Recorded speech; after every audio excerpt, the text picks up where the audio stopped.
Hi friends, strangers, internet. My name is Emily Hanhan. I love colorful makeup and colorful language. And today I'm here with a video. We're going to be talking about makeup I've changed my mind about. This is a video concept that was lovingly stolen from Juvia. I just thought it was interesting. Another kind of let's talk about makeup that we already have in our collection kind of video that we can do these days. So today I'm going to talk about makeup that I have gone from feeling good about to not feeling so good about. And there will be a second part of this video where we will talk about the opposite, stuff that I didn't used to like that I'm liking now. So this concept is pretty straightforward, so I'm just going to jump right in. In terms of the first thing on my list of makeup I've changed my mind on from a positive perspective to negative goes to ColourPop eyeshadows. The Yes Please palette from ColourPop was iconic for me. I loved that palette. These days, I don't love ColourPop pressed powders. I think their mattes are just fine, but I don't enjoy their shimmers for the most part. A lot of things have changed, and I think there's something about thinking about the Yes Please palette. That palette was, like I said, iconic for me, but it was also mostly the mattes that I was leaning on. The shimmers in there are okay, but not great. And I've just moved on from that formula, and their whole setup and the amount of releases they do and the amount of ways that they dupe themselves have made me less eager to give them a try, even if they do release a color story that somehow sparks my interest. The next thing up that I've gone from being a fan of to absolutely fucking despising and never wanting in my collection again are liquid lipsticks. Oh, one brand and formula in particular, the Wet n Wild liquid lipsticks. I had a time where I was trying to sell those fucking liquid lipsticks to anybody that would hear me. I remember going back to them a couple of months ago to maybe up to 6 months ago for the first time in a long time, putting one on my lips and going, how the fuck did I ever wear these? Matte, full dry down liquid lipsticks are the thing of devils. I cannot stand them. They just, they are painful to me. And I used to put my lips through the fucking ringer with those things. Another whole product category or multiple product category that I've changed my mind about are cream potted tube shadows and glitters. I said it before, the whole Stila glitter and glow things were a scam. They were a scam that I believed in for a long time. They are overpriced and don't perform for me much better than the NYX glitter glue paired with some of my favorite pressed shadows. Same goes for liquid shadows that are just like shimmer, like, you know, put on and do a wash of color, or potted cream shadows. Probably the only like potted cream shadows that I will keep in my collection are ColourPop Super Shock shadows. Those are the only ones I would think to buy again because they are affordable and they are generally quite nice.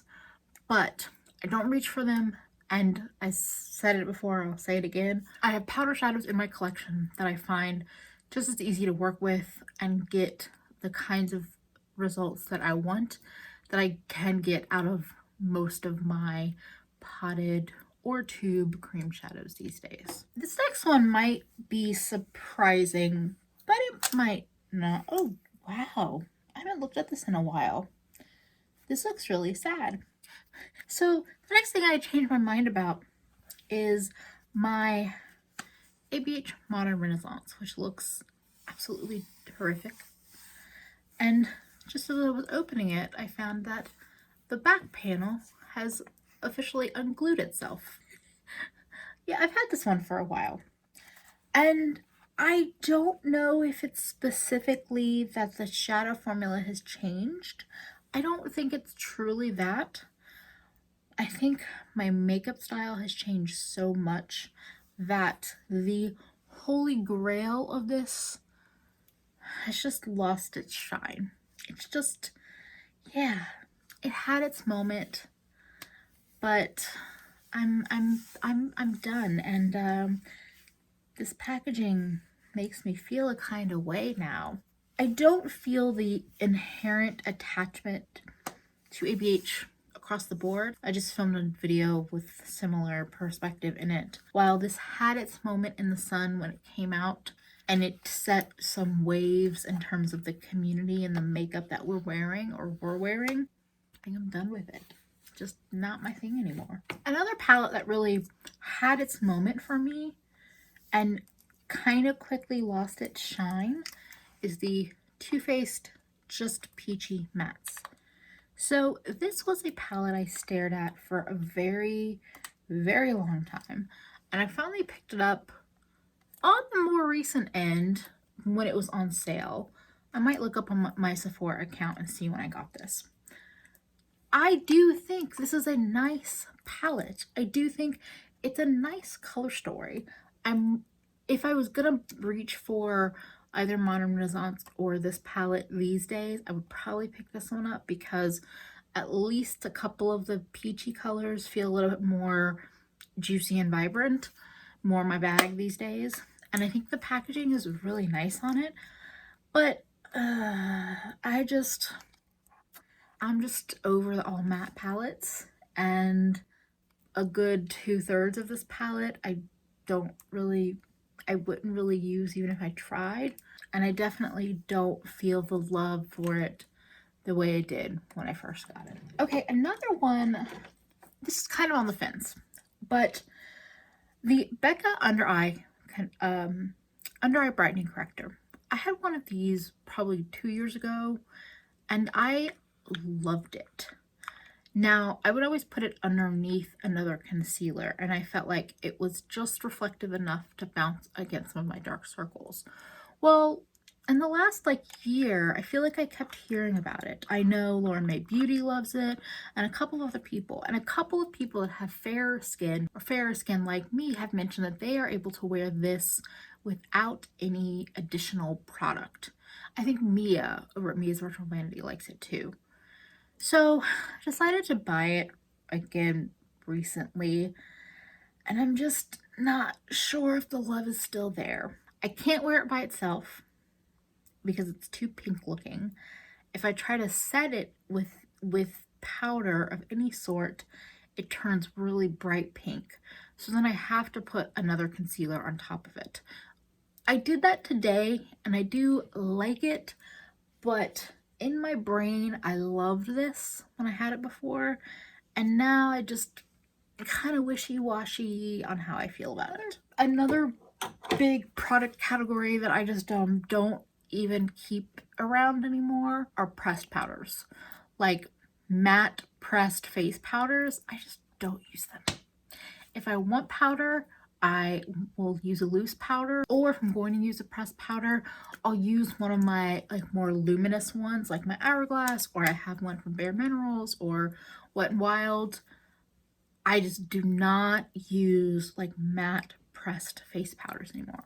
I generally don't like the texture of pressed powders on my face anymore. Oh, and speaking of the Too Faced Peachy Mattes palette, a trend that I used to be totally cool with and now I don't want in my makeup collection are all matte palettes. Late 2018 maybe, I picked up the Joseph Colors Snow Angels palette and one of the Persona Cosmetics little 5-pan matte palettes.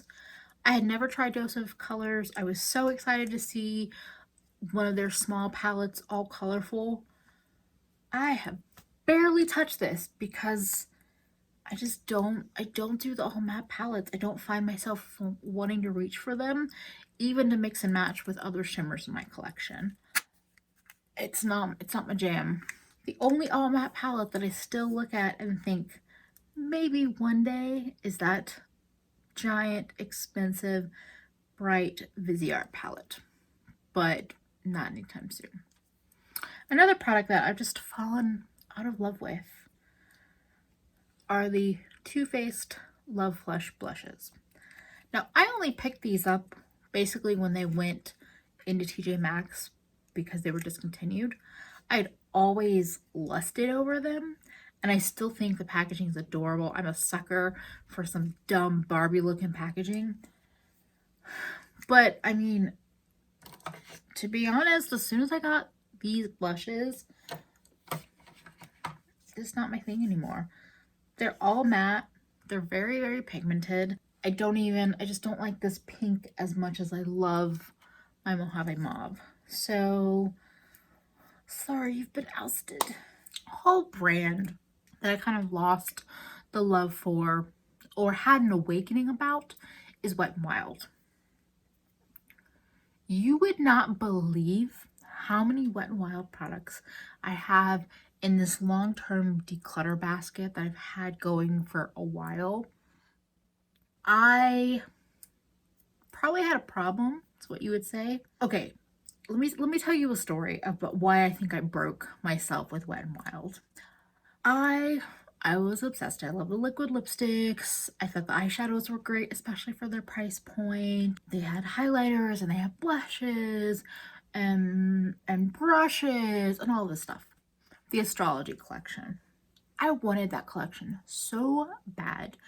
And I felt like New York City drugstores are really tricky. Either they're not getting new releases or they sell out so quickly that like I would only find empty displays. Well, like 6 months or 8 months after they were released, I was finally in a Walmart, like in Long Island or something. And they had the astrology collections, the box sets, and they were all like super discounted. I'd heard good things about their lip glosses in the collection, and it was cheaper to buy the 4 box sets than it would have been to pick out the like 6 or so lip glosses that I was drawn to, because I was drawn to that many of them. So I bought the whole set because I'm a fucking idiot. And I don't even reach for the lip glosses. It was just this like realization of like, yeah, no more Wet n Wild. I can't do you. I just realized I don't love their eyeshadow formula. I didn't really love the lip glosses. I think they do some decent face products, but as a whole, my relationship with them was so like out of whack, I just had to step away. The Physicians Formula Butter Bronzer. Now that I've discovered the Milani Silky Matte Bronzer, I don't care about my Physicians Formula Bronzer. I will try to work on it like in the summer months when I can go with something that's a little deeper. Because for me, I'm very heavy-handed, so sometimes that butter bronzer is just a little too deep on me unless I've gotten like a touch of sun on my face. And the Silky Matte Bronzer from Milani, that formula to me is just so much more user-friendly, softer, nicer to put on and build. So the fact that I never enjoyed the packaging in the butter bronzer and I could take or leave the scent, my love of it from before is kind of gone because I have something that's just so much nicer, easier, and more beautiful to use. Speaking of Dose of Colors, the Dose of Colors Desi and Katie lip glosses, I bought both of them. They were a favorite for a good 6 months, maybe 4 months, something like that. And then I just realized maybe it's because I got better lip glosses in my life. Like these were some of the first lip glosses that I used when I kind of came back to lip gloss. And I enjoyed them at the time. And then I stepped away and I tried other formulas and I realized like this formula has kind of an odd texture to me. Like it's a little bit thick and almost balmy. It feels more like balmy on the lips than glossy. And I also can feel some of the glitter in these. Like it's shiny on my hand, but I feel like when I put it on my lips, it doesn't have that. It just doesn't have the shine and the juiciness that I'm looking for. One more product group, sheet masks. No, thank you. Nope. You can keep your sheet masks. I don't care how affordable they are. You can keep them. They are cold, they are clammy, they are difficult to wear when you have glasses and you can't see without your glasses on. If I want to put a mask on, I would rather get a wash off or sleeping mask. A like super moisturizing one that I can slather on and just not worry about till the morning. That's the ticket. I don't want your sheet masks. No, thank you. And the last one kind of, it's not the same as Wet n Wild, but I feel kind of similarly, is Juvia's Place. Juvia's Place, I'm going to give them the props. They were my intro to indie makeup.